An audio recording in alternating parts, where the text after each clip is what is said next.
toutes et à tous, c'est un grand plaisir de vous retrouver pour un nouveau numéro de Défi d'ici. J'espère que vous avez passé de bonnes vacances et une bonne semaine de reprise.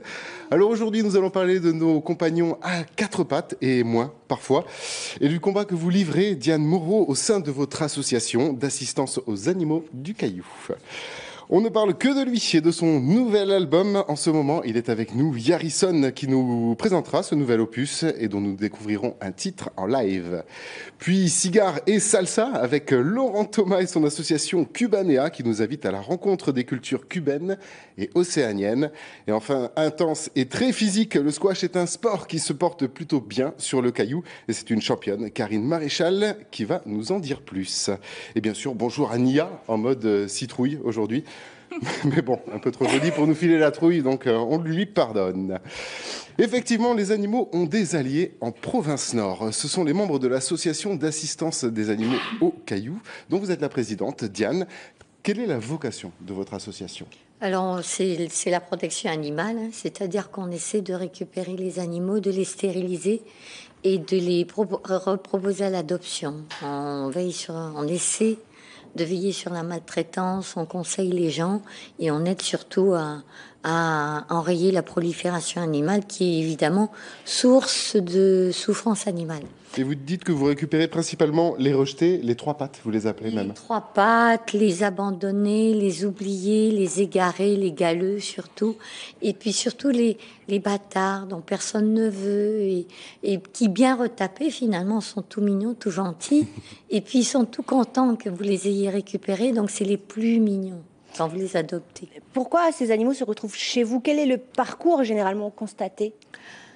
Alors, il y a beaucoup d'animaux en Nouvelle-Calédonie et il y a une prolifération abondante parce que culturellement, je pense que c'est dans la culture océanienne, c'est de laisser simplement se reproduire sans vraiment intervenir. L'intervention permet d'éviter évidemment la capture et la fourrière, d'une part, et ensuite la stérilisation d'un animal, c'est une solution sans souffrance pour l'animal. Ça évite une trop grande prolifération, ça évite un contrôle, ça permet un contrôle, et ça permet aussi d'éviter les catastrophes sanitaires du style toutes les maladies qui peuvent traîner avec un animal qui n'est pas entretenu. Yarison, ou Richie du moins. Vous avez vous-même des animaux de compagnie ? Non. Pas spécialement parce que déjà... Vous n'avez pas d'attachement justement en règle générale aux animaux ? Plus jeune, j'avais un chien, mais là, non, pas spécialement. Déjà que je suis pas souvent chez moi, donc pour le nourrir, ça va être... En tout cas, c'est plus penser. Exactement. En tout cas, c'est une belle action que vous menez, mais qui coûte cher, et c'est un véritable SOS que votre association va lancer par le pied d'une tombola. Voilà. Alors, comme on existe depuis 2010 et qu'on a de plus en plus d'animaux sur les bras, soit au refuge à Wailou, soit en famille d'accueil, notre projet c'était de construire un refuge en province Nord. J'ai acheté le terrain. Et maintenant, il nous reste qu'à financer le refuge. D'où la tombola, justement. Voilà, la tombola. On a demandé des subventions au gouvernement, on n'en a pas eu. On n'a pas eu de subvention de la province Nord. On n'a rien. On n'a rien. Donc, on a décidé, c'est... Alors, ça va être facile de faire la pub. Je vous laisse même vous-même en apprécier d'ailleurs la teneur. Plusieurs voitures, des ordinateurs et autres téléphones haut de gamme à gagner avec cette tombola. Les professionnels ont visiblement été sensibles à votre appel ? Oui, ils ont été sensibles, mais je veux dire, le public n'est pas assez informé de la mise en place de cette tombola. De votre venue. Oui, tout à fait. Et à l'heure actuelle, on n'a pas assez vendu. Le tirage est au 15 décembre. On n'a pas assez vendu pour envisager le démarrage de la construction du refuge. Donc c'est presque un SOS que je viens lancer ici. Laurent a gagné un pick-up tout en œuvrant pour la protection des animaux, pas d'excuses. On vous en met combien de côté des tickets ? 3. 3 ? C'est tout. Mais c'est que 3 carnets ou 3 tickets ? C'est que 100 francs. Écoutez, il y a 250 millions d'habitants en Calédonie, donc vous allez pouvoir les vendre. Oui, mais il faut enlever tous les enfants, tout. Il faut des adultes pour acheter des billets. Alors, comment comptez-vous utiliser cet argent si vous arrivez justement à le regrouper ? Alors, normalement, le devis pour la construction du refuge à Monéo, c'est quand même 42 millions. C'est 42 millions, il va y avoir 49 box. Tout le terrain de 5 hectares va être clôturé. Et puis c'est simplement des box, des cours pour les chiens, pour les chats, un hébergement pour les chats. Enfin, de quoi réussir d'accueillir des animaux dans de bonnes conditions. C'est vrai qu'à l'heure actuelle, le refuge que nous avons, il est bondé, quoi. Il est plein. Donc 42 millions, c'est la somme dont vous avez besoin pour mener vraiment à bien ce projet. Même en vendant tous les billets, on n'aura pas suffisamment, mais on compte bien évidemment, une fois qu'on aura lancé la construction. Et pour en revenir, lorsque les animaux arrivent chez vous, à partir de là, le but est de leur trouver une famille d'accueil finalement. Est-ce que c'est difficile comme... D'abord les retaper. D'abord les retaper, parce qu'en général, quand ils arrivent chez nous, ils sont dans des conditions vraiment abominables. Bien sûr. C'est vraiment, et surtout en province nord, c'est difficile parce que la prolifération est vraiment laissée... Il y a tellement de chiens errants justement que trouver des familles, c'est encore moins facile aussi peut-être. Oui, ils les laissent se reproduire en liberté. Et donc, il y en a beaucoup. D'un autre côté, il y a aussi le fait que quand on a un animal qui commence à vieillir, qu'on ne l'entretient pas, il est rapidement en mauvaise santé et il est plus très beau. Et donc, ce que font les gens, c'est qu'ils l'abandonnent, ils le laissent errer, partir, et ils prennent des chiots, quoi. Ça reste une mission difficile dans le Nord de trouver des familles d'accueil justement pour ces animaux. Oui, c'est difficile parce qu'il y a des grandes propriétés, mais il y en a peu déjà. Et ensuite, les gens qui adoptent les animaux en ont déjà 5, 6, 7. Donc, ils ont du mal à joindre les deux bouts et à les entretenir correctement. D'autant plus que les adoptions ne passent pas forcément par les refuges. Regardez. On a des canards, des poules et des chiens. Comment ça a été adopté, on a toujours eu. Je ne sais pas après l'origine depuis quand. On a toujours des chiens par les amis autour, on n'a pas besoin d'aller dans un refuge pour adopter. Je les ai trouvés en général dans la rue et je les ai emmenés. C'était une dame de la Grande Terre qui m'a donné. J'ai trouvé ces 2 petits chats qui traînaient dans les brousses, puis à force de leur donner à manger, après c'est comme ça que je les ai adoptés. Je les ai adoptés chez un vétérinaire. C'est par des amis ou des fois c'est le cochon, on l'a trouvé dans la rue, sur une route, donc on a récupéré un petit cochon. Il y en a un, c'est ma fille qui me l'a passé, c'était race saucisson là, oui. Moi j'appelle ça loulou caldoche. Et l'autre c'est un chien loup de race que j'ai acheté il y a à peu près 2-3 mois. Là. Donc ça se passe un peu de cette façon également. Pour l'instant, on a plutôt tendance à se donner finalement les chiens ou à les récupérer plutôt que de venir vous voir. Il y a peu de chiens qui sont achetés, c'est déjà une bonne chose parce qu'on est contre, forcément. Mais ça coûte combien d'adopter un animal ? Rien du tout. À la AC, ça coûte rien. Du moment que vous offrez de bonnes conditions et que vous engagez à l'entretenir correctement, à le nourrir correctement et lui donner de l'affection, les chiens à la AC sont gratuits. En tout cas, un appel qui, je l'espère, sera bien entendu afin qu'aucun animal n'ait plus besoin de vos services. Et en attendant ce jour merveilleux, eh bien, vous pouvez aider l'association en participant à sa grande tombola de l'AAC que vous trouverez eh bien, sur la page Facebook de l'émission ainsi que tous les points de vente pour vous procurer justement ces tickets. Tout ça, c'est sur la page Facebook de l'émission. D'ailleurs, vous êtes très actif sur le web, je crois. Oui, c'est quelque chose aussi où on peut vraiment avoir toutes les infos régulièrement. Tout à fait. Ok, super. Le tirage, c'est le 15 décembre. Donc le 15 décembre, le tirage. Il faut venir les acheter avant. Il faut en acheter plein. Avant le 15 Avant le 15 décembre. Sur Facebook. Bon, quant à Nia, c'est sa vie entière qu'elle passe sur le web. Quand elle n'est pas chez le coiffeur. Mais c'est pour notre plus grand plaisir. Donc on retrouve Nia pour le vu sur le web. Oui, alors à chaque actualisation de ma page Facebook, cette vidéo apparaissait. La scène se déroule au large du Mexique. Un Hongkongais de 51 ans observait un grand requin blanc depuis l'intérieur d'une cage lorsque soudain...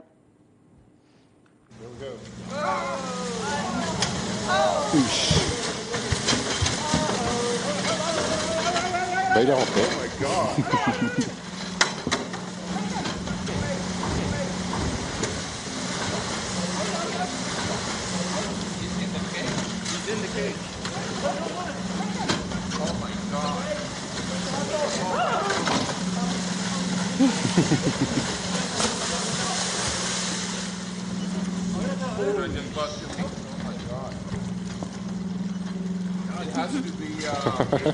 C'est autre chose qui va arriver à la fin. Bout de jambe. Voilà. Il est indemne en tout cas. Il a de la chance. Il est indemne, il a décrit son effroyable expérience. Il dit Quand le grand requin blanc était en train de pénétrer dans la cage, il avait la gueule prise dans les barreaux. Et moi, je lui disais, dis donc toi, va voir ailleurs. Normal. Même pas peur. Ça a marché. Hein. Oui, il a fait hop et il est ressorti. Alors Richie, seriez-vous tenté par ce genre d'immersion avec des requins ou autre activité Non, pas moyen. Ou autre chose Avec la dame. Même les activités risquées avec juste pour l'adrénaline. Non, hein. Je pourrais pas. En tout cas, lui, là, le Hongkongais, il a même pas eu peur, ça lui a rien fait du tout, puisque dès le lendemain, il était de retour dans la cage pour continuer sa petite conversation avec le requin. Alors, il prend des risques, alors recherche de notoriété ou tout simplement accro aux sensations fortes. 8boot est un jeune youtubeur. Il s'est fait connaître grâce aux vidéos qu'il poste, aussi bien hallucinantes que dangereuses, dans lesquelles il frôle la mort, suivi par 40 000 personnes. Il a récemment explosé les compteurs avec 5 500 000 vues sur cette vidéo où il s'apprête à se jeter du toit d'un immeuble de 40 mètres de haut. C'est incroyable. Ouais.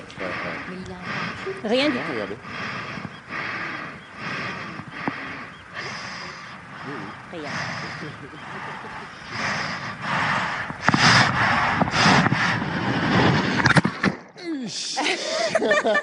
Tout le monde a retenu son souffle sur le plateau. Et non, Diane, il n'avait pas de parachute. Non. Voilà. Mais il a échappé belle, il a frôlé le pont. Mais il a craqué là. Ouais, il a craqué complètement. Il a craqué, justement, Karine, la sportive que vous êtes, vous pensez quoi de ce saut? Moi, je le ferais pas. Hein. Ouais, non, déjà en parachute, on a quand même une sécurité, mais là, sauter de 40 mètres, non mais il n'a pas de parents, il n'a pas de famille. Il a dû se faire peur quand même. Enfin, justement, on le voit, hein, la vie ne tient qu'à un fil. L'indice étant donné, je vous le demande, Diane, aujourd'hui, 30 octobre, c'est la journée mondiale de... De quoi? De la vie. C'est la journée mondiale de la vie, parce que la vie est plus qu'un trésor. Célébrée depuis 2008 dans plusieurs pays, dont la Côte d'Ivoire, le pays d'origine, le Bénin, la France, la Norvège, Haïti et Hawaï aux États-Unis. À chaque 30 octobre, à 13h précise, l'humanité tout entière est appelée à observer une minute non de silence, mais d'acclamation en l'honneur de la vie. Laisser libre cours à toute forme d'expression et permettre à chacun de se rendre compte finalement qu'être en vie est un privilège et que cela se fête. Faisons donc honneur à la vie aujourd'hui dans Défi d'ici. Il n'est jamais trop tard. Est-ce que vous êtes tous prêts, l'équipe technique, là, les caméramans, tous ceux qui sont là-bas dans les coulisses? Est-ce que vous êtes prêts? 3, 2, 1, ouais!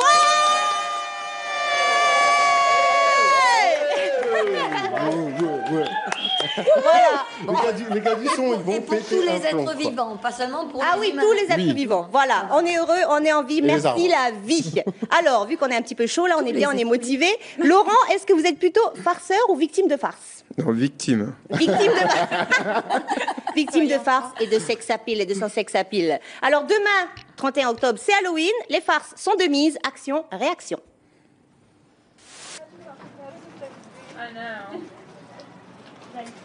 Oh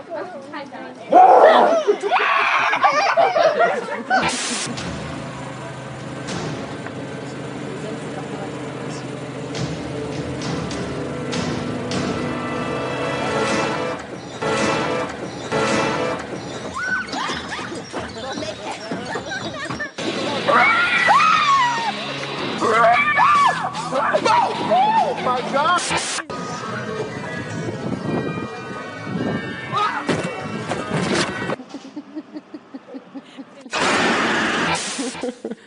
C'est cadeau. C'est vrai que c'était aussi arrivé avec quelqu'un qui sortait un gorille qui sortait d'une poubelle, je sais pas si vous avez vu, qui se prend un chaos technique. Il y en a un, bah voilà, pareil, il y a un coup de sang et il y en a pas mal, il faut faire gaffe. En tout cas, voilà, c'est Halloween demain, donc n'oubliez pas de sortir vos costumes. Et n'oubliez pas de ne pas vous attaquer plus costaud que vous, hein, on sait jamais. On sait jamais un petit pet par là. Vous le savez, vous en avez l'habitude. Dans Défi d'ici, nous avons l'habitude de mettre en avant de jeunes talents, groupes et autres artistes. Et aujourd'hui, eh bien, c'est un slammer qui est avec nous, le Petit, qui va nous interpréter le titre Le Con en live. C'est dans Défi d'ici et c'est tout de suite.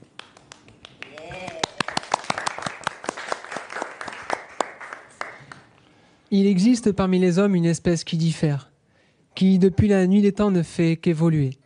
Je ne parle pas de la femme, non, bien au contraire. On va parler du con et de ses nombreuses capacités.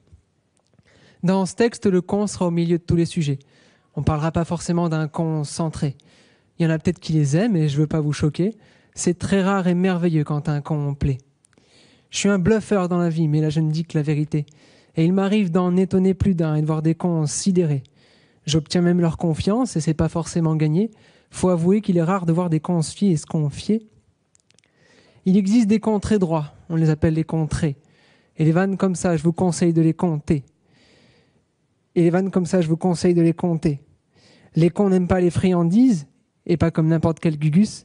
Personne ne sait vraiment combien en une journée les cons s'en sucent. Les cons n'aiment pas la lumière et sont parfois schizophrènes. On en déduit que c'est consternant quand un con se terne. Il existe parmi les hommes une espèce qui diffère, qui depuis la nuit des temps ne fait qu'évoluer. Je ne parle pas de la femme, non, bien au contraire. On va continuer de parler du con et de ses nombreuses capacités. Un contrôlé est incontrôlable. Et pour faire un con beau, il faut enchaîner les coups. Pour être bûcheron, il faut qu'un con scie, et quand on attrape un con, c'est un con pris. Quand il va vite, c'est que le con court, et en ordonnant ses pas, il arrive que le con danse. Il existe même des cons dragueurs, toujours là pour te contempler, mais je n'ai encore jamais vu de con facteur ou de con postier. Il existe même des cons trolleurs, toujours une blague à raconter, mais je n'ai encore jamais vu de con facteur ou de con postier. Le con peut dire du mal, le con vexe. Le con cave est-il donc gentil? Enfin, c'est assez complexe. Il existe même des cons pervers, ça arrive qu'un con plotte. Et j'en ai dans mes amis, j'ai pas mal de cons potes. Il existe parmi les hommes une espèce qui diffère, qui depuis la nuit des temps ne fait qu'évoluer. Je ne parle pas de la femme, non, bien au contraire. On va continuer de parler du con et de ses nombreuses capacités. Un con pris au piège est un con cerné. Hier soir, j'ai surpris une fille et un con staté. Comme quoi ça arrive, il y a donc des compères. J'aimerais bien savoir quel type d'hormones les cons génèrent. Parlons un peu de la femme, et non pas des cons travestis, mais bien de celle qui a de l'humour, car la conne rit. Revenons à nos moucons, à l'inverse des cons durs, car il existe des cons parfaits, issus des cons purs. Personne ne sait vraiment de qui le con tient, et les scientifiques ne savent pas vraiment de qui le con vient. Il y en a un autre, vous savez ce qu'il fait, l'air de rien? Il arrive quand tout s'arrête, le con fin.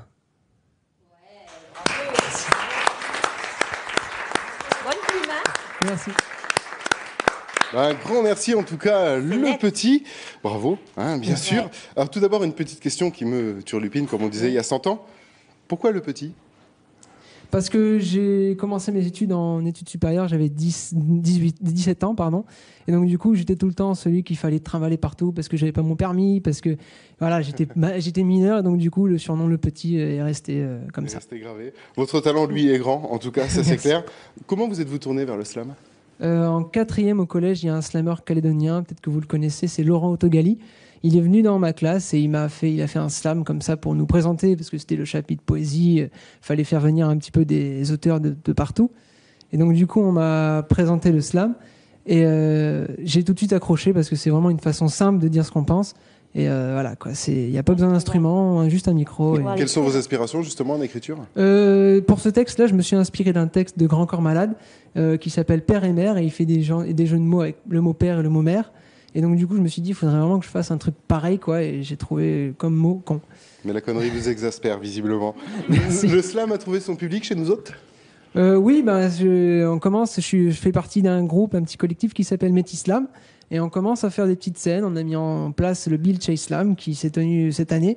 Et on met des petites scènes. On essaie de faire vraiment émerger le slam en Nouvelle-Calédonie, qui est encore un petit peu trop caché et méconnu du grand public. Et justement, prochaine date sur scène? Prochaine date, alors il devrait y avoir normalement un petit concours pour sélectionner un ou deux slammers pour partir en France, participer à un concours national français. Des enregistrements peut-être prévus?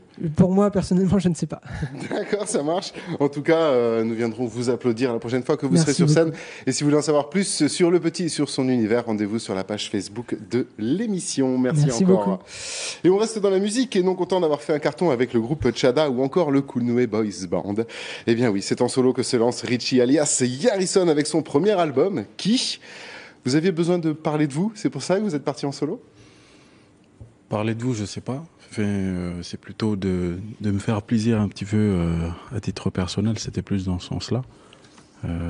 Et avec Tchada et mes deux autres groupes, Tchada et Coolnoué, on est toujours en cours. Le fait de se faire plaisir, c'est bien, mais j'avais voulu lancer quelque chose de plus personnel. Donc c'est dans ce sens-là que j'ai lancé. D'où vient ce nom Yarison? Yarison, c'est le HY, c'est Yehen. Yehen, c'est le nom de ma commune. Yad, le prénom Maya de ma chère et tendre, et Ri de Richie, et Son de mon fils, Edinson. Voilà, beau ménage. Donc c'est un... Alors justement, une partie des paroles est écrite en Fwaï, l'une des deux langues de Yengen. C'est important pour vous?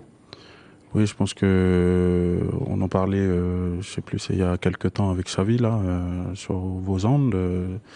Si on peut justement contribuer à la conservation de nos langues, à notre patrimoine, donc c'est une bonne chose. Donc, mais on a, chez tout artiste sur le territoire, on a cette faculté à justement à la fois transcrire nos compositions, que ce soit à la langue ou en français. Donc la langue reste la langue maternelle, donc c'est une bonne chose aussi de l'utiliser. Et à qui il est dédié cet album? À qui Ben moi déjà. Non, à tous ceux qui derrière se reconnaissent un petit peu dans ce que je dis déjà, et ce que je veux faire parler dans ma musique, puisque là on est dans mon univers. Donc et le but est de transmettre également votre expérience personnelle à la jeunesse surtout? Oui, c'est surtout ça, c'est que ce que j'ai vécu, ou je ne parle pas de choses que vivent les autres, c'est ce que je vis moi au quotidien, que ce soit dans ma tribu, au travail ou dans mes plus grands hobbies. Donc c'est ça que je partage un petit peu, et que derrière je pense que beaucoup se reconnaissent un petit peu. D'ailleurs il y a un titre qui toujours optimiste, toujours positif? On est obligé, sinon on meurt intérieurement. Donc c'est bien aussi de toujours positiver, parce que sinon... Diane, vous êtes d'accord? L'optimisme primordial? Jusqu'au 15 décembre pour positiver. Les thèmes que vous abordez dans votre... J'ai beaucoup de thèmes qui parlent déjà surtout de la vie au quotidien, que ce soit en tribu ou de Dieu. La coutume. Pas trop de la chasse, de la pêche. On en a déjà parlé avec Koulnoué, mon groupe. C'est plus dans le quotidien, dans le vécu, que ce soit dans la vie associative, dans le culturel. C'est que derrière, il y a surtout celui qui nous a créé. Juste pour le plaisir, on va quand même écouter. Allez, petit extrait, s'il vous plaît, de Yarison. C'est parti. À fond.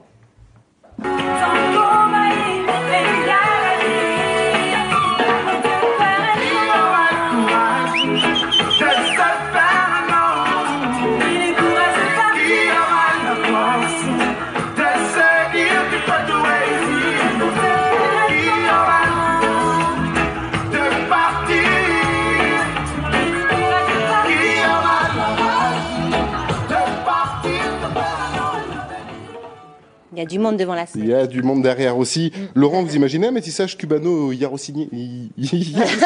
C'est pas facile à dire, mais pourquoi pas? Non, pourquoi pas? Pourquoi pas? Bon, nous sommes plus dans l'action du mouvement, et pas trop dans la vocalise. Non, mais on pourrait mélanger la musique. On va le faire bouger en chantant alors. D'accord. On va le faire décorer. En revanche, Cubanea a une troupe de musique qui va jouer de la pure musique cubaine. Ah oui. Donc je pense que le métissage, il pourrait être sympa. Ah ouais. Une affaire à suivre alors. Les paroles de cet album ont été écrites récemment ou au cours de vos 30 ans de carrière quasiment déjà? Il y a des textes qui sont restés un petit peu, comme avec Tchada, avec Mathias et Noué Papa, là, de Koulnoué Boys Band. On a pas mal de textes qu'on échange ou qu'on travaille de manière en commun. Et il y a des textes qu'on n'arrive pas à intégrer ce qui ne rentre pas dans la philosophie de mes deux groupes dans lesquels je joue. Peut-être plus et que j'ai laissé longtemps un petit peu. Ça date quand je dis longtemps, ça date de 2007-2006. Donc c'est pas si. En revanche, au moins de 10 ans. Ceux qui vous connaissent bien, on se rend compte quand même que c'est un album musicalement peut-être un peu plus technique que les autres. Oui, parce que je me suis attaché, et d'ailleurs je les salue pour ça. Et c'est eux, je les ai choisis un petit peu pour leur style de musique, mais surtout pour leur technicité. Les musiciens qui vous accompagnent. Les musiciens qui m'accompagnent. Bon, c'est sûr que j'ai pas cherché loin. Il y a principalement des musiciens qui sont du groupe Tchada et de Koulnoué. J'ai par exemple Tchada, c'est le bassiste de Tchada, Steve. Oui, il y avait déjà du lourd. Qui avait déjà pratiqué certains autres, comme le clavier de Yayenai, qui est mon beau-frère, là, Johan. D'accord. Un petit peu moins festif, peut-être, que vos anciennes créations? Oui, c'est sûr que là, on a plus attaché sur la technicité, comme dit Julien. C'est que derrière, on voulait plus attacher plus la technique au message aussi. C'est que derrière, après, il y a certains titres, comme le titre Catena, qui est assez festif. Donc, je pense pas que c'est moins festif non plus. Karine, pour vous, c'est quoi le plus important dans la musique? C'est plutôt le message ou le rythme? Alors moi, je suis danseuse. Donc c'est vrai que j'aime bien quand il y a du rythme. Après, quand on est dans des ambiances plus cool, c'est quand même plus sympa d'avoir des messages et pouvoir aussi se poser sur voilà,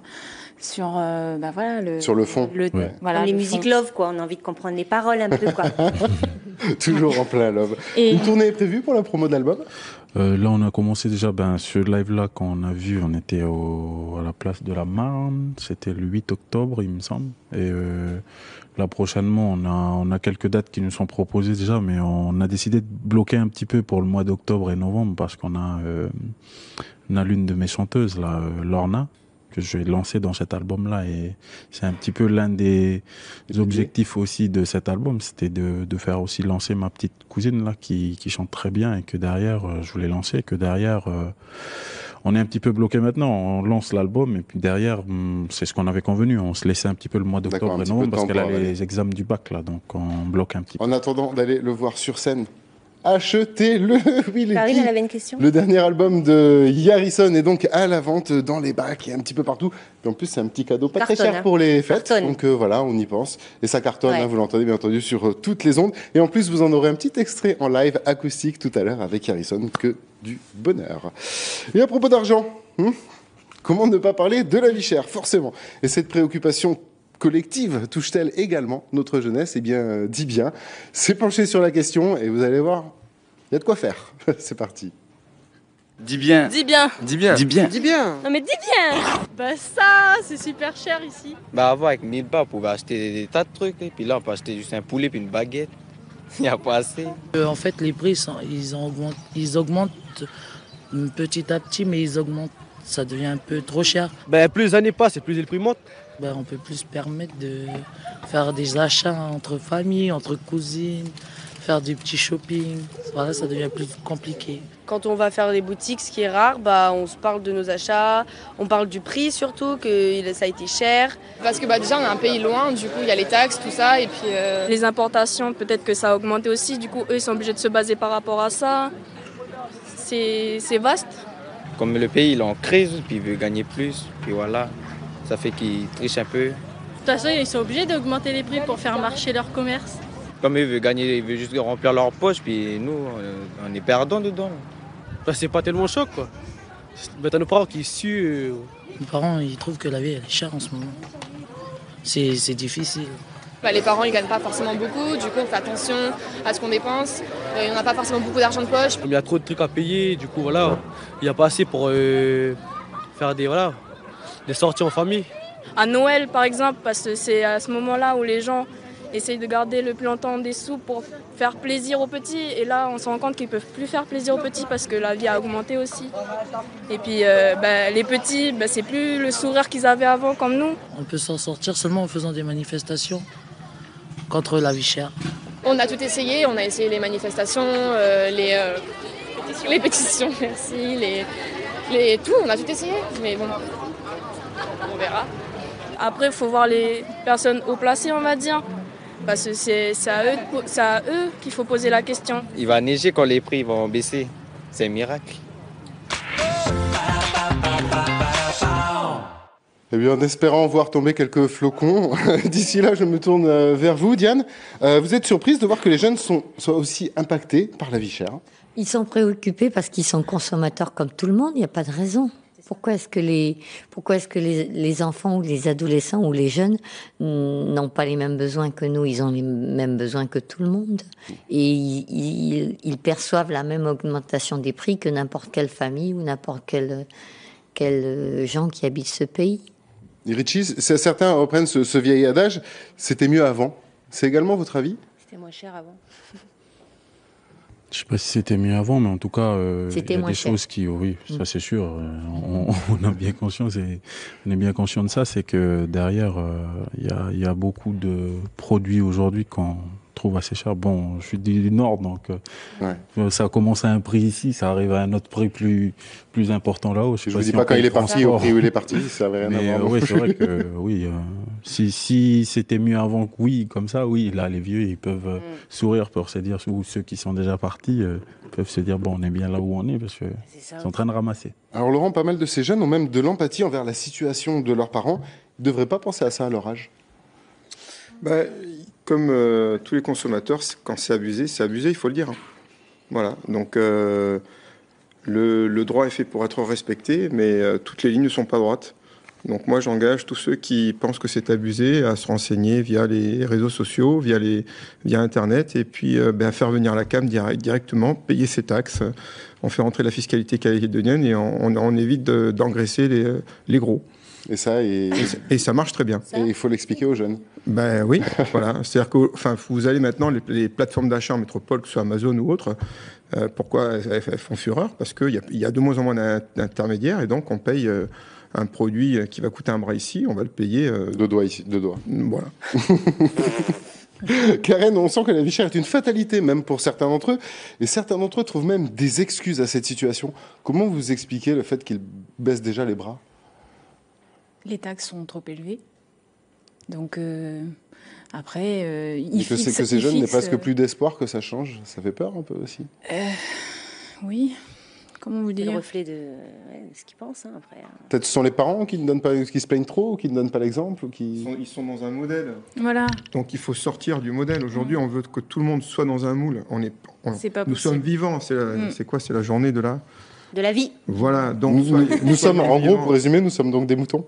Exactement, nous sommes des moutons. Je crois qu'il y a plein de films qui sont basés là-dessus, et il faut sortir de ce moule et aller voir ce qui se passe ailleurs. Et les réseaux sociaux, même si je suis contre sur le principe, en tout cas, ça apporte ça. Ça apporte des solutions auxquelles on n'aurait pas pensé. Et une ouverture d'esprit. Exactement. Donc, en tout cas, c'est la liberté de parole que nous vous offrons, et merci d'avoir partagé ce moment avec nous. Et on reste avec vous, justement, Laurent, et cap sur Cuba. Enfin, sur Nouméa. Enfin, sur Cubanea, en fait, pour être précis. Laurent, comment vous avez fait le lien entre ces deux îles?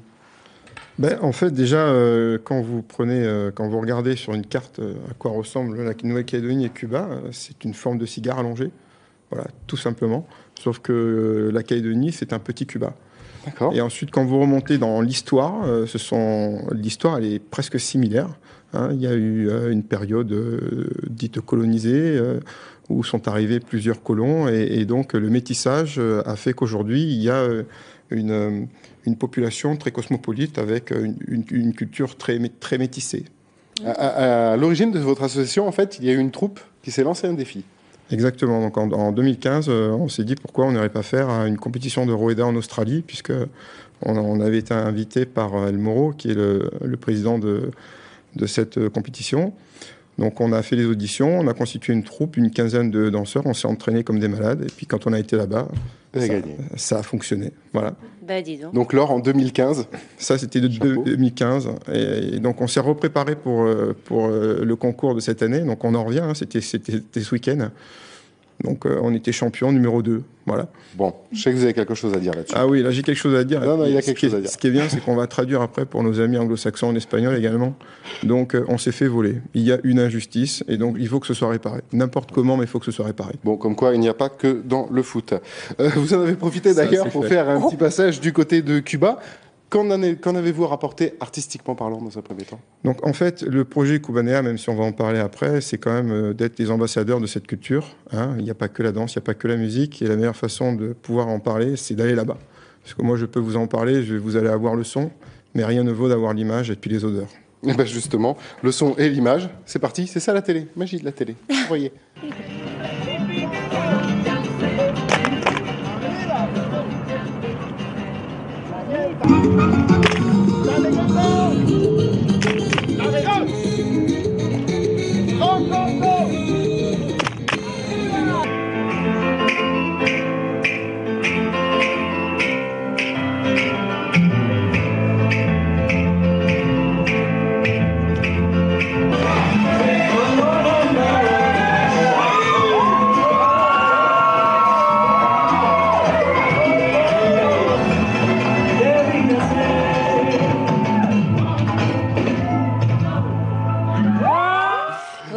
Vous la méritiez la première place, moi je vous le dis. Diane, vous connaissez Cuba? Ah, pas du tout. Qu'est-ce que ça vous inspire jamais allée. Comme ça, je trouve incroyable que des Calédoniens qui vont à Cuba gagnent cette danse alors que c'est cubain, c'est ça? Alors c'est presque ça, c'est presque ça. C'est pas cubain. On est parti avec la troupe pour se perfectionner sur les danses dites folkloriques. Vous avez gagné. Et on a gagné le perfectionnement. Ça, c'est sûr. Mais ils dansent très bien. Mais ils font les festivals à Sydney. C'est des très bons danseurs en Calédonie. Hein. On va les laisser faire les Calédoniens peuvent être bons. Alors, est-ce que la danse, Laurent, est le meilleur représentant de Cuba? Il n'y a pas que ça. Il n'y a pas que ça. Il n'y a pas que ça. Il y a la musique. Mais il fait partie. Il y a une culture musicale qui est de tous les temps. Donc la verrue actuellement de la culture musicale cubaine, c'est le reggaeton. Mais on s'aperçoit que dans les quartiers, ils ont fait marche arrière et que de plus en plus, on revient sur l'originalité de la révolution cubaine, en tout cas les valeurs qu'elle a portées au niveau humaniste, au niveau sociétal, et on revient sur ce qui a fait la force. Aujourd'hui, la salsa cubaine, elle s'exporte dans le monde entier. Donc pour un pays relativement petit qui était sous embargo américain, aujourd'hui on parle de la salsa cubaine dans le monde entier. Donc c'est quand même une grande fierté. Donc on revient aux fondamentaux que sont le son, la musique traditionnelle cubaine et le folklore avec la rumba, le guaguanco. Voilà, je sais, Diane, que vous avez envie d'une petite démonstration de danse cubaine, j'en suis sûr. Et justement, ça tombe bien, puisque Laurent, sachez-le, est plus qu'un danseur très aguerri, il est même quasiment un champion. C'est pour ça que je vais vous inviter, si vous voulez bien faire peut-être danser notre Nia nationale. Attention, elle a un niveau de ouf, elle aussi. Hein. Et je suis sûr que du côté de la région, on va nous trouver une petite musique qui va bien. On y va? Allez, c'est parti, allons-y. Généralement, le danseur cubain, le sonero, il invite sa partenaire, bien évidemment. Charmant tout ça. Allez, musique, maestro!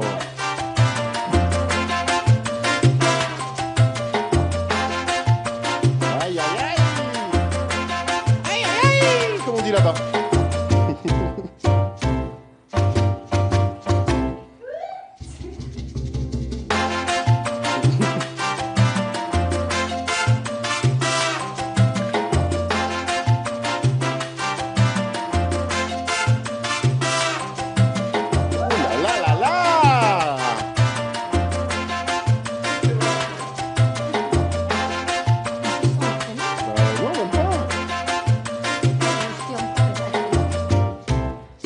Eh ben bravo!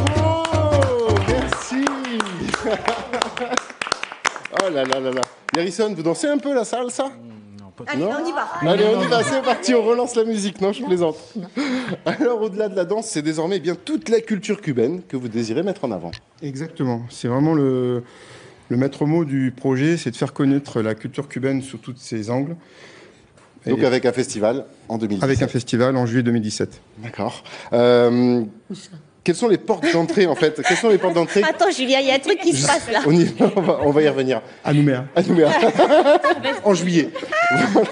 Quelles sont les portes d'entrée à cette culture que vous allez exploiter, en fait, justement? Alors, en fait, on a pris un certain nombre de thématiques. Donc, la thématique des savoir-faire cubains qui s'exportent à l'international. Donc, ça peut être les cocktails. Donc, qui ne connaît pas le mojito? Consommer avec beaucoup de modération, bien entendu. Voilà. Mais vous savez que de plus en plus, on fait des mojitos sans alcool. C'est vrai. Donc, avec les bons ingrédients et bien dosés, c'est extraordinaire. Le but de ce festival, c'est de métisser les deux cultures océaniennes et cubaines? Alors, l'idée, c'est comme je vous ai dit, ça fait plus de 20 ans que je me passionne pour cette culture, que j'enseigne les danses cubaines. Et après avoir fait quelques recherches historiques et sur le fonctionnement de la société cubaine, à l'issue de la Révolution, et pour connaître depuis 13 ans le fonctionnement de la Nouvelle-Calédonie, il y a énormément de points de similitude. Donc, mettre à l'honneur la culture cubaine dans un pays qui est chargé d'histoire, où l'identité kanak est très forte, pourquoi ne pas mêler, en fait, ces deux cultures et de créer un festival qui va être très coloré. Est-ce que des groupes cubains feront le déplacement? Alors, il y aura des danseurs et des professeurs cubains qui viendront. Et on a monté une formation musicale, donc, qui vont jouer de la musique cubaine. Et on est en train de rechercher un groupe dans le Pacifique, constitué essentiellement de Cubains ou de Latinos, qui pourront nous jouer de la musique cubaine. Karen, vous irez au festival pour la salsa, les cigares, la nana farcie? Ah, c'est sûr, oui. Ouais. C'est sûr, je danse. Donc, il n'y a pas de souci. Elle danse, faut la faire danser aussi, en Karen. tout cas, si vous aussi vous êtes accro à la culture cubaine, n'hésitez pas à vous rapprocher de l'association, mais également à participer au festival Cubanea 2017. Ça se passera en juillet prochain. Vous inquiétez pas, vous en entendrez parler. Et vous trouverez surtout toutes les infos sur la page Facebook de l'émission. Allez, une petite citation, et non des moindres. L'ouvrier qui veut bien faire son travail doit commencer par bien aiguiser ses instruments. Moi, je vous le dis, tremblez, braves gens. Sa langue est affûtée comme jamais. Voici Mimi. Ah, oh, purée. Bonjour tout le monde, vous allez bien? Ouais. On s'en fout. Ah, bon alors. Tout ça n'a pas l'air d'aller, toi. Enfin bon, bref. Calme-toi, Julien, c'est Halloween. C'est bon. Ah, les amis, bon allez, le sujet c'est parti. Figurez-vous qu'hier j'ai eu l'appel de quelqu'un que j'avais pas eu depuis un petit moment et qui, pour être honnête, ne me manquait pas trop. Ton ex, ta belle-mère. Pire, Julien, mon banquier. Parce que quand il m'appelle, c'est rarement pour me dire que j'ai gagné au loto, hein, mais plutôt pour me dire que j'ai perdu aux agios. C'est embêtant. Et même s'il est très sympa, mon banquier, j'ai toujours l'impression que c'est à lui que je dois des thunes. Ouais, en gros, tu vois rouge. Tout à fait. Bon, faut dire qu'avec plus de charges que de rentes, hein. Bon, et puis c'est pas en m'accablant de frais que je vais remonter la pente, hein, ça c'est sûr. Bon, c'est pas non plus en tirant sur l'ambulance, hein, que le malade dedans, il va arriver vivant à l'hôpital. Faut se le dire, un concept au passage dont la CAFAT pourrait bien se servir pour se débarrasser des prises en charge et se remettre à flot. Note pour moi-même. Alors j'ai décidé de prendre sur moi. De quoi, le banquier? Non, pas le banquier, Julien. Non, j'ai décidé d'assumer la situation. Mais la réalité, chers amis, veut qu'aujourd'hui, on a tous besoin d'un coupable. Tous besoin d'un coupable, voyez-vous. Et j'ai remarqué que les banques sont bien souvent les victimes. Les victimes de quoi? Eh bien, victimes de vouloir nous aider, Julien, évidemment. Oui, parce que c'est vrai que... Enfin, je veux dire... Ce n'est pas parce que nous avons en Calédonie les frais bancaires les plus chers du monde, hein, que c'est une raison pour s'acharner sur elles et priver leurs employés de leur prime et de leur 17e mois. Non, c'est pas sympa. Non, parce que quand t'as pas de sous sur ton compte et que ta carte bleue, elle passe encore, hein, bon, oui, d'accord, t'as payé ton M 1700 balles. Mais t'es bien content de l'avoir mangé, t'as vu? Alors merci la banque. Oh, Mimi, les NM à 1700 balles, faut arrêter. Hein. C'est ça aussi, Julien. Paye. Bah oui, mais bon, ma nature généreuse aide les banques à tenir le coup, élever des agios. Bon, comment tu vas faire, Mimi, du coup? Eh bien, j'ai essayé de trouver un accord et vu que les banques ont 5 ans pour baisser leurs frais bancaires, eh bien, j'ai proposé à mon banquier de 5 ans, donc, pour rembourser mon découvert. Oui, t'es d'accord? Bah, il n'était pas d'accord, hein. C'est là que j'ai tenté le tout pour le tout en m'adressant à un grand monsieur, parce que j'ai plus le choix, au professeur Mbala. Grand marabout, médium, sorcier, vaudou, guérisseur chaman international de 30 ans d'expérience aux dons héréditaires. J'ai d'ailleurs sur moi son petit CV reçu sur mon pare-brise ce matin. C'est un signe. Voilà, et comme il était aussi détaillé que mon relevé de compte, je me suis dit qu'il allait bien réussir à me désenvoûter de ma carte bleue. Non, parce que... Attends, il pratique la magie des couleurs, voyez-vous. Entre la blanche, la noire, la rose, la rouge, ça existe. Il doit bien maîtriser la bleue, non? Bon, en revanche, il ne parle pas de magie gold ou platinium. Je suis un peu déçue. Non, ça, Mimi, tu crois vraiment à ces trucs-là? Mais si, Julien, ça marche. Priska, dis-leur ce qu'il t'a dit, qu'ils allaient me réembaucher et doubler mon salaire l'année prochaine. Priska! Non, tu peux continuer. Hein. Elle doit être elle a dû s'absenter. Elle a dû s'absenter. C'est bête. Hein? Bon. Bref, ce grand professeur marabout a énormément de capacités, voyez. Il ramène de manière définitive l'être aimé. Il œuvre pour la fidélité conjugale, pour le travail, la santé, l'attirance clientèle, ça existe, les héritages, la protection totale contre les maladies et les dangers. Il guérit d'ailleurs les maladies inconnues, hein, ça c'est fou. Il soigne l'impuissance, Julien. Ah oui, j'ai un copain, ça tombe bien. J'ai un copain qui, ouais. Non, mais ça tombe bien. C'est incroyable, il soigne les cons, on l'espère bien, en tout cas il ressuscite même les morts. Je suis pas sûr qu'il a ce pouvoir.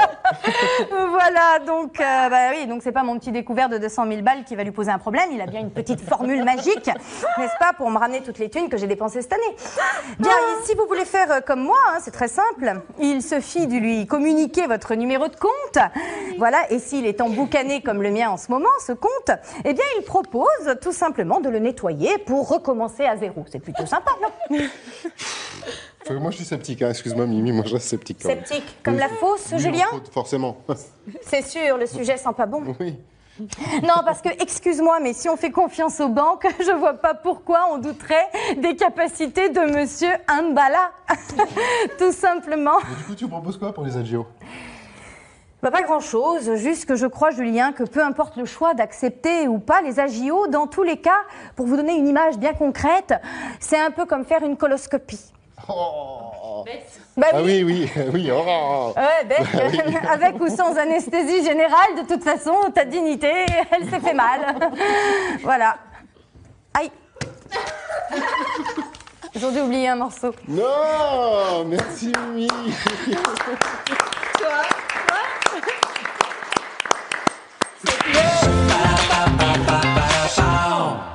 Ouh, j'en ai encore des frissons dans le dos. Allez, après la terreur au guichet, c'est devant votre porte que l'horreur va débarquer, n'est-ce pas Nia? Halloween, c'est Halloween. Oui, René, regarde-moi avec la caméra. Et vous, chez vous, le soir de tous les saints, il y a environ 3000 ans, le calendrier celte se terminait non pas le 31 décembre, mais le 31 octobre. Cette dernière nuit de l'année était la nuit du dieu de la mort.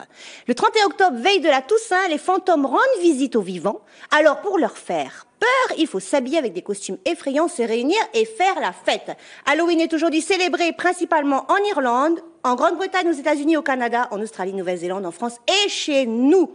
Des bonbons ou un mauvais sort. Les bonbons, ça se mérite. Est-ce que vous tous, vous connaissez bien Halloween? J'ai un petit quiz pour vous. Est-ce que vous êtes prêts? Oh là là, les têtes se décomposent. Alors, ça tombe Diane. bien, c'est de rigueur. Alors, si vous voulez des bonbons, il faut bien répondre. Diane, comment se nommer... Ah, c'est c'est caché dans la citrouille. Alors, comment se nommer la fête d'Halloween à l'origine? Petit 1, la fête de Samin. Petit 2, la fête de Satan. Mon Dieu. La 2. Allez. La 2, fête de Satan. Donnez-lui un petit serre-tête, c'est pas la bonne réponse. C'est la fête de Samin. Alors, la fête religieuse qui célèbre le début de la saison sombre de l'année celtique, traduction littérale et fin de l'été. La fête de Samin connue aujourd'hui sous le nom donc de la fête d'Halloween. C'est perdu pour Diane. Richie. Quel est le personnage le plus populaire associé à la fête d'Halloween? Jack la lanterne ou Jack l'éventreur? Au hasard, vous me dites? L'éventreur. L'éventreur, donnez-lui un serre-tête. C'est vrai? Je perds mon micro. C'est vrai? Voilà Richie. Ah oui, je suis en difficulté un peu. Alors, Jack la lanterne était un maréchal ferrant irlandais avare, ivrogne, méchant et égocentrique à qui l'entrée au paradis aurait été refusée. Il réapparaît chaque année le jour de sa mort à Halloween. À l'écran, vous voyez une jack-o'-lanterne traditionnelle irlandaise exposée au Museum of Country Life. Il est mignon. Laurent, à l'origine, le symbole d'Halloween était un navet ou une courgette. Vous me dites? Une courgette. Eh bien, vous donnez un serre-tête. Faites passer, c'est le navet.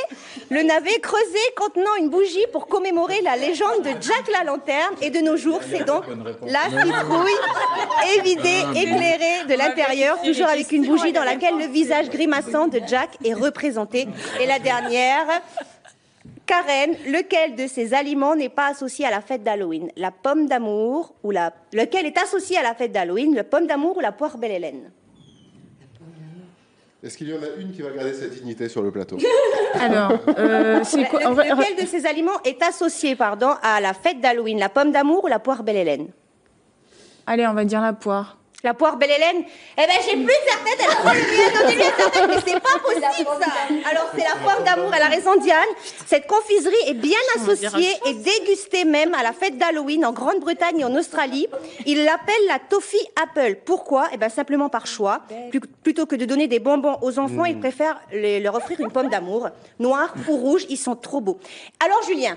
Voilà. Pourquoi? Il n'y a plus de serre-tête. Pourquoi, de nos jours, Julien, utilisons-nous la citrouille? Oui. S'il perd, il prend le mien. Il y a une raison. Il y a ce qu'il faut pour lui. Pour en faire une lanterne déjà Pour en faire une lanterne? Oui. Mais pourquoi la citrouille? Pourquoi pas le navet? Pourquoi pas la courgette? Pourquoi la citrouille? Je sais pas. Culture générale. Pourquoi suis-je censé le savoir? Il sait Non, je ne sais pas. Non, Non, je ne sais pas. Je ne sais pas, sincèrement. Eh ben, il va mettre un chapeau. Voilà. Pour toi, Julien.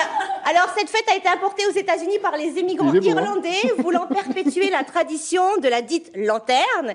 Ils ont choisi d'utiliser la citrouille car déjà, c'était le légume de saison le plus répandu aux États-Unis. De plus, étant large et facile à creuser, elle est plus adaptée pour servir de lanterne.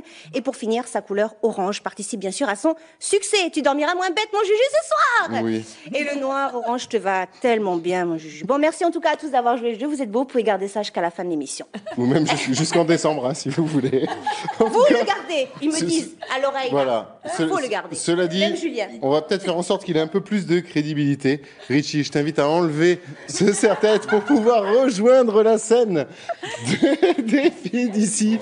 Et oui, c'est un grand plaisir en tout cas de retrouver Harrison sur scène avec nous, avec un titre en live acoustique, s'il vous plaît, Catena, extrait justement de l'album qui vous attend dans les bacs. Et Harrison en live, c'est tout de suite dans Des filles d'ici.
Il commence à faire chaud dans le studio, je vous le dis. En tout cas, je vous rappelle que le dernier album de Harrison est disponible. Il s'appelle Qui ? Pensez-y pour les fêtes. Allez, parlons sport à présent avec vous. Karen, vous faites partie de la crème du squash. Oui, même avec les bouboules, ça passe bien, il n'y a pas de problème. Comment se porte le squash en Nouvelle-Calédonie ? Eh bien, écoute, Julien, merveilleusement bien, dans le sens où on est maintenant 600 licenciés en loisirs et compétitions. Et qu'aujourd'hui, on a 3 clubs de squash. Donc, le squash de l'Olympique, le Dambéa Squash Club et le tout dernier, le squash de Port-Plaisance. Donc, c'est bien pour un petit pays comme le nôtre, notre petit caillou, d'avoir autant de licenciés. Alors, c'est une discipline réputée très physique. Quelles sont les qualités d'un bon joueur de squash ? Oui, très physique, déjà. 900 calories en 1 heure. C'est bon, je crois que tout est dit là-dessus. Donc, qualité physique, donc d'endurance, d'analyse aussi, parce que voilà, la rapidité donc de réflexion par rapport à la balle, et bien sûr le fair play, comme dans tous les sports, quoi, hein. Et pour les débutants, l'effort des premiers contacts est parfois presque insoutenable. C'est malgré tout un sport à la portée de tous ? Oui. Il est à la portée de tous parce qu'il est accessible à tous dans le sens où, dès les premières balles, c'est un sport qui est assez facile en fait à pratiquer. Donc ça reste assez facile. Voilà. La contre-indication médicale, vous m'avez dit ? Oui, il faut pas être enceinte Ça encore, d'accord. Et pas cardiaque. Et pas cardiaque, oui. Laurent, effectivement. ça fait pas un peu peur quand même, un sport où on vous dit qu'il faut pas être cardiaque? Non, faites de la danse, hein, vous serez moins emmerdé. Oui, mais on perd moins de calories sur une heure. C'est pas dit, c'est pas dit. C'est vrai. Bon, après, tout dépend de l'activité. Oui, c'est vrai. Il y a fight sur le plateau. Alors, est-ce que le corps est mis à rude épreuve quand même? J'ai entendu qu'en peu de temps, on était mort, alors que dans d'autres sports, sur une longue durée, on était un petit peu moins fatigué, comme le tennis par exemple. Bien sûr, je vous invite à venir faire une initiation donc, à mon club, il n'y a pas de souci. Donc il faut quand même savoir que oui, la première fois, vous avez mal à des muscles que vous ne savez pas qu'ils existaient, n'est-ce pas? D'accord, on découvre des sérieusement. muscles. Sérieusement, et donc en fait... les muscles du fessier sont particulièrement sollicités la première fois, donc ça fait... Alors ça, plus les 700 calories par heure, je crois que vous allez... 900. Je crois que vous allez avoir beaucoup de nombreuses inscriptions d'ici peu. Diane, justement, vous avez déjà tapé quelques balles de squash? J'ai fait beaucoup de tennis, mais jamais de squash. Je pense que je suis pas assez rapide. Je suis quelqu'un de très lent. Ce n'est pas grave. Ce n'est pas grave du tout. Quelle est la plus grosse contrainte de ce sport? La plus grosse? N'a pas de contrainte. Je vois pas ce qu'il pourrait y avoir comme contrainte dans Rester en forme, sport. peut-être? Pas forcément? Ah bah après, oui, les blessures. Les blessures, parce qu'il faut faire attention, c'est un sport qui reste violent, donc c'est vrai qu'après... Du coup, beaucoup d'entraînement aussi, j'imagine, de préparation, cardio, musculation peut-être? Tout à fait, beaucoup de préparation. Donc le squash, c'est pas que physique, enfin c'est pas que le squash, à proprement dit. C'est ah oui, effectivement. Et les coups de coude peut-être des fois, non? Non, parce qu'on laisse la place à l'autre joueur pour qu'il puisse Woody. Vous avez des protections de toute façon. Ce qui est super important aussi, c'est de préciser qu'il vaut mieux échauffer un effort violent quand il est produit, alors que le muscle est froid, c'est pas bon. Et puis après l'effort, alors quand on est jeune, on le ressent moins, mais après l'effort, il vaut mieux s'étirer, beaucoup s'hydrater. Et surtout le réconfort après l'effort. Ben surtout. Yarison, vous avez un défouloir physique? Le foot, j'ai entendu. Ou un sport? Ouais, le foot, ouais. Le foot, définitivement. Pas trop foot calédonien en ce moment. C'est le sport national, il n'y a pas à dire. Bon, ça va. Il est colère encore. Alors, votre prochain grand rendez-vous, c'est les Océania, qui se dérouleront à Tahiti. Bon, ça se passe que l'an prochain, mais quels sont vos objectifs pour cet événement? Ramener à Tané. Non, je mens. Ah ben non, je suis déjà mariée. Excusez-moi. Donc, oui, non. Donc, les objectifs sont bien sûr de gagner et donc de ramener au minimum la médaille d'or. Mieux, c'est compliqué aussi. Au minimum. Mieux, c'est compliqué quand même. Au minimum. Et oui, pour le caillou et pour tous les cagous qui nous soutiennent, quoi, parce que on est d'accord que on a un pays qui est quand même sportif, donc on se soutient dans toutes les disciplines, donc. Mais alors attention, parce que nos frères tahitiens sont aussi nos ennemis au sport. Nos ennemis, je dirais pas ça, c'est nos cousins. De toute façon, c'est la famille océanienne. Dans le sport, ça a toujours été nos frères ennemis, quand même. Un peu. On est sur une rivalité qui date de où les ancêtres, ils étaient déjà comme ça. Nous sommes meilleurs. Après, nous sommes meilleurs. Ça, c'est une évidence, non? Bon, ça va. C'est ce que ennemis sur le terrain, frères de glacière. Voilà. Est-ce que vous disposez de suffisamment de moyens pour évoluer en haut niveau, en fait, en Nouvelle-Calédonie? Oui, on a les infrastructures, on a des profs qui sont là, on a des encadrants de qualité. Donc, notamment, notre entraîneur de ligue était l'entraîneur du seul champion du monde français, donc qui vit maintenant en Calédonie depuis un certain nombre d'années, Monsieur David Navarre, donc qui s'occupe de nous et donc, de la sélection calédonienne de squash. Et donc, du coup, je pense qu'on est assez bien encadré. Et la Ligue, aujourd'hui, s'est engagée encore plus pour les Océania de Tahiti de nous accompagner pour cette prochaine échéance. Et chez les jeunes, la jeunesse, la relève est là? La relève est là, oui. Ouais. J'ai envie de dire oui, parce que on est arrivé cette année, on a eu le label d'or de la Fédération française de squash et on est le deuxième club jeune de France. Donc, club de Nouméa. Et le Dambéa Squash Club a eu le label d'argent. Donc, oui, donc de belles années, en tout cas, pour la Ligue calédonienne de squash. Super. En tout cas, nous suivrons nos cagous, justement, squasheurs ou joueurs de squash. Merci. On dit quoi, squasheurs? Squashers, Squashers, bah voilà, nos Kabu Squashers, nous les suivrons pendant les prochains Océania, qui se dérouleront donc à Tahiti, et tous les liens qui mènent vers ce sport sont bien entendus sur notre page Facebook, que je vous invite une fois de plus à liker. Eh bien, nous approchons de la fin de l'émission, il est temps donc de passer au bonbon, au défi. Donc la fin de l'émission. Alors, côté défi, je vais d'abord faire un petit rappel. La plus grande enquête mondiale de la jeunesse est ouverte et en plus lancée par nous, par NC Première, entre autres. Elle s'appelle Génération Watt. Je vous rappelle que vous pouvez donner votre avis. Bon, si vous avez entre 18 et 34 ans, mais je crois que c'est le cas de tout le monde aujourd'hui sur le plateau. N'hésitez pas à aller sur l'adresse justement qui s'affiche juste en dessous. Et on a extirpé quelques petites questions de ce grand questionnaire qui en compte à peu près 200. Et on va vous les poser à vous. Et on va commencer, bien sûr, par Diane. Diane, une des questions plutôt simple finalement. Est-ce qu'il faut revenir au service militaire obligatoire pour tous ? Mon Dieu. Ah bah oui, c'est bien le but de la réaction, justement. J'ai aucune opinion sur la question. Je me suis jamais posé la question. Moi, j'ai dit oui. Honnêtement, ah non. Pourquoi pas ? Mais pourquoi pas ? Peut-être pas sous la forme sous laquelle ça existait avant, mais peut-être que pour amener un peu de civisme dans notre jeunesse, ce serait peut-être une chose à améliorer ou à refaire. D'accord. Yarison, petite question, donc issue de ce questionnaire également. L'immigration est-elle une source d'enrichissement culturel ? Selon vous. Après, tout dépend comment on délimite l'immigration. Donc derrière, il y a certaines choses. Je me tourne vers Cuba, mais derrière, c'est des choses qui peuvent nous apporter culturellement. C'est sûr que après, rien ne dit que Cuba.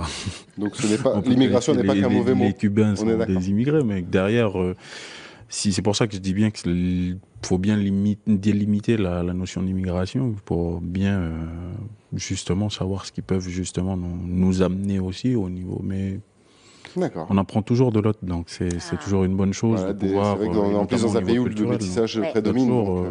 Il y a toujours quelque chose à apprendre ou à apprendre. De toute façon, nous y sommes. Mais puisque nous parlons de Cuba et de révolution, demain ou dans les prochains mois, Laurent, est-ce que vous participeriez à un mouvement de révolte de grande ampleur, genre mai 68 ou la révolution cubaine ? Pourquoi pas ? Je crois qu'il faut qu'on y vienne. Voilà. Vous seriez... Je serai devant. Sur les barricades ? En tout cas, la lutte par l'art, c'est pour moi ce qui sera plus important et qui aura plus d'impact. Très bien. Utilisons l'art comme moyen de se faire comprendre. Voilà, de bien belles paroles. Karen, pour réussir dans la vie, on ne peut compter que sur soi-même ? Et sur les autres. Non, donc pas forcément tout seul, quoi. On peut compter sur les autres aussi. On compte sur soi. Vous avez bon espoir de la nature humaine ? Sur la nature humaine. Oui, on va dire. On garde espoir. Elle est crédible à ce moment. De l'espoir, beaucoup d'espoir pour Karen, peu de dignité, on le voit. Mais en tout cas, un grand merci à vous toutes et vous tous. L'émission continue sur le web, bien entendu, avec le bonus.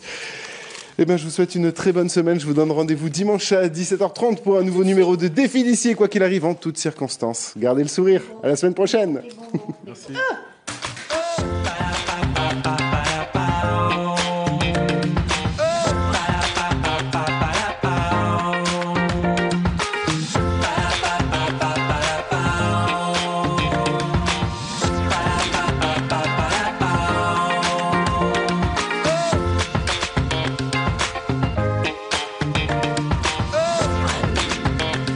Retrouvez cette émission sur ncpremière.nc. Pour gagner des places de ciné, c'est facile si vous avez regardé Défi d'ici. Dans Défi d'ici, nous avons reçu Karine Maréchal. De quel sport est-elle venue nous parler ? A. De bowling, B. De squash. Envoyez A ou B au 3100. C'est à vous de jouer et surtout de gagner. Bonne chance à tous.